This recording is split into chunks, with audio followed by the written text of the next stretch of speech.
নমস্কাৰ ৰাইজ। তো আজি হৈছে পবিত্ৰ শাওণ মাহৰ তৃতীয়টো সোমবাৰ। তো মই যাব ওলাইছোঁ আমাৰ গাঁৱৰে মন্দিৰ এটাত আৰু সেইবাবে ভালপোৱা গাখীৰ ফল ফুল যিখিনি পাৰোঁ মই সেইখিনি মই পাৰালৈকে লৈছোঁ। আৰু আজি যিহেতু মোৰ লগৰ কোনো নাই তো মই অকলে আহিলোঁ। আৰু মন্দিৰ পোৱাৰ আগতে পোৱা দোকানখনৰ পৰা এয়া মই ল'লোঁ ধূপ আৰু আহি পালোঁ আমাৰ ধুনীয়া মন্দিৰটি। আৰু সেয়া হৈছে মই পঢ়ি অহা স্কুল। আৰু এইটো মন্দিৰত মই যোৱা বছৰো আহিছিলোঁ, এটা ভিডিঅ' বনাইছিলোঁ। প্ৰতি বছৰৰ শাওণ মাহত মই ইয়ালৈ যেনেকৈ কি নহওক আহোঁৱে, হয়তো মোক ইয়ালৈ বাবাই মাতে। মানে যিহেতু কোৱা হয় মন্দিৰত আমি এনেই আহিব নোৱাৰোঁ, আমাক বাবাই মাতিব লাগিব। আৰু মনত মই সেইটো বিশ্বাস কৰিয়েই মই চলি আহিছোঁ আজিলৈকে। আৰু এতিয়া মই এয়া মন্দিৰত সোমালোঁ আৰু মন্দিৰৰ ভিতৰত এয়া বাবাক ধুনীয়াকৈ ৰখা হৈছে আৰু মই দৰ্শন হৈ ল'লোঁ।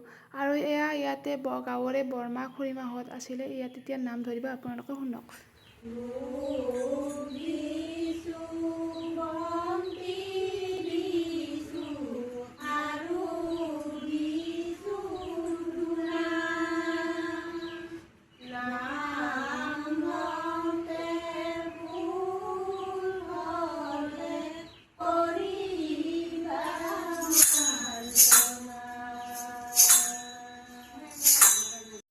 নাম গোৱা হ'ল, তাৰপিছত হৰিধ্বনিও দিলে। আৰু এয়া এতিয়া হৈছে মোৰ মন্দিৰত অহাৰ এটা ভাল লগা পাৰ্ট।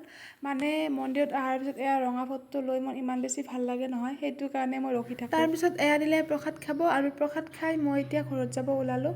আৰু গোটেইবিলাক যিহেতু আমাৰ গাঁৱৰে হয়, গোটেইবিলাকে মোক জোকাই আছিলে, তো মই হাঁহি ৰখাব পৰা নাছিলোঁ। আৰু এয়া এতিয়া মই ঘৰত যাব ওলালোঁ। এয়া হৈছে আমাৰ গাঁৱৰ ৰাস্তা। তো ভিডিঅ'টো ইমানতে শেষ কৰিছোঁ। নেক্সট এটা ভিডিঅ'ত লগ পোৱাৰ আশাৰে আজিলৈ বাই বাই।